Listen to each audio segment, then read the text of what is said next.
It's a hat kind of day. This is one of my favorite hats, and today I felt like wearing a hat. So here we are. I want to discuss two things that have come up on Instagram Live. If you want to follow me on Instagram, go over to @EMWILSS. One gal said, do you have any tips on being patient waiting for Mr. Right? Hence the title. Another gal said, how do I deal with frustration and waiting for God's plans to happen with finding a guy? I feel like I've been waiting forever. And I want to talk about this language of waiting when it comes to this topic of romantic relationships, of marriage, etc. First of all, you might say to all of these things, oh yeah, Emily, easy for you to say. Like, you're married and you have a kid. One woman commented on my Instagram recently, she said, easy for you to say regarding a subject like this, you have it all. Maybe it is easy for me to say because I am now married, but it is dangerous thinking to believe that women like me have it all. A lot of people will get married and have children thinking like that is going to be like the ultimate completion and fulfillment for their heart and they'll be completely and totally satisfied.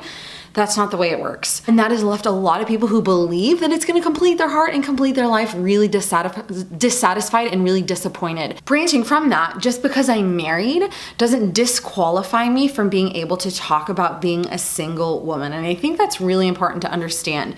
We've talked about this in a video before. I wasn't born married and I didn't meet, my husband in high school. That would be weird because I didn't go to high school in Holland. I got married when I was 26 years old. So there was a great time in my life when I was a single woman. I also have friends in their 20s, 30s, 40s, 50s who are single women. I walk with them, they share their struggles with me, and I get to observe their lives and see how they're living. And I have also learned so much by conversing with thousands of women over the course of the last many years. And so that's why I want to talk about this. Let's get to the point. There is such a difference between waiting and living. Such a difference between waiting and living. I watch and experienced myself as the language of waiting for Mr. Right tricks so many women into believing that their life will begin the moment they enter a relationship or the moment they get married, the moment they meet Mr. Right. Like, that's when your life starts. What a bunch of baloney. A woman's life does not begin when she meets a man. God's plans don't start like unfolding in her life when she meets a man. My life did not begin when I met my husband. Your life is happening here and now.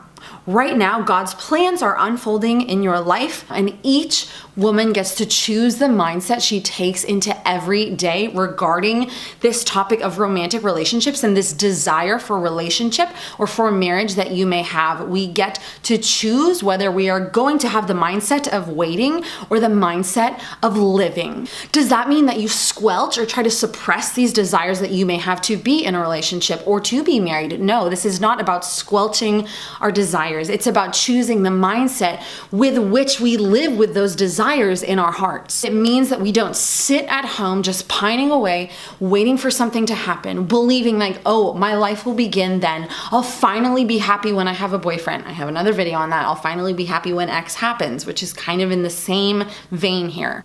It's all about changing the vision that we have in regards to this. And something that I had to do myself. These single friends that I have, oh my gosh, I just look at their lives and look at the mindset and life that they're choosing.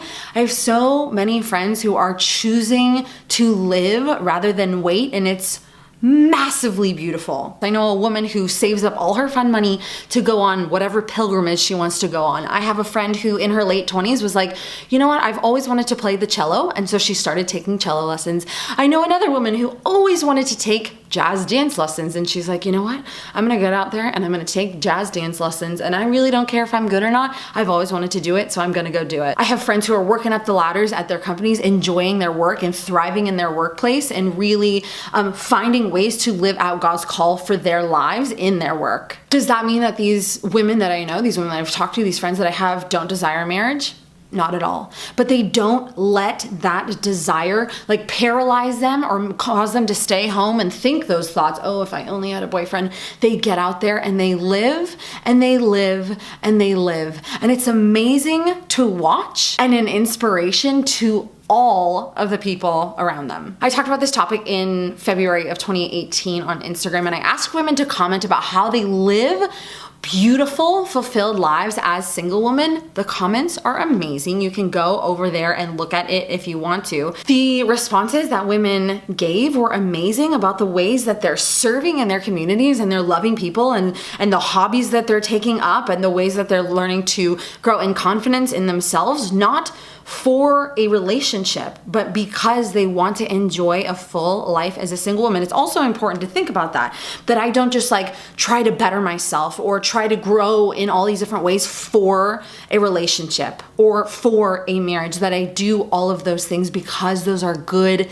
things for me to do as a woman, period. If you need ideas, if you want to read about that, go and look at those comments on that post.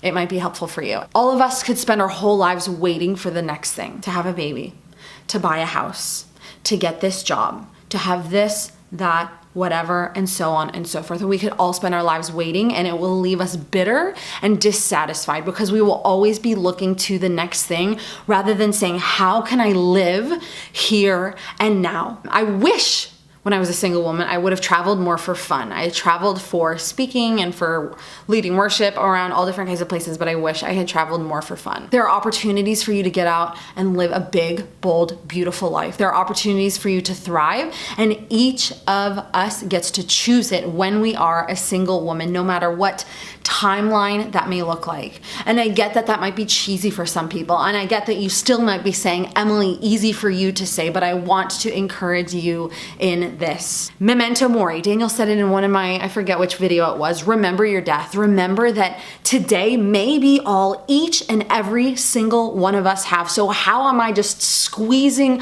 all the beauty, all the amazing, spectacular wondrousness of life out of my life today? How am I pouring out love into a world in desperate need of it today, here, and now?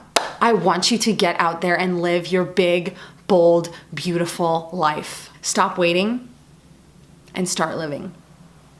Subscribe to my channel to see more videos. In the meantime, keep your heart up and I'll talk to you soon. Bye!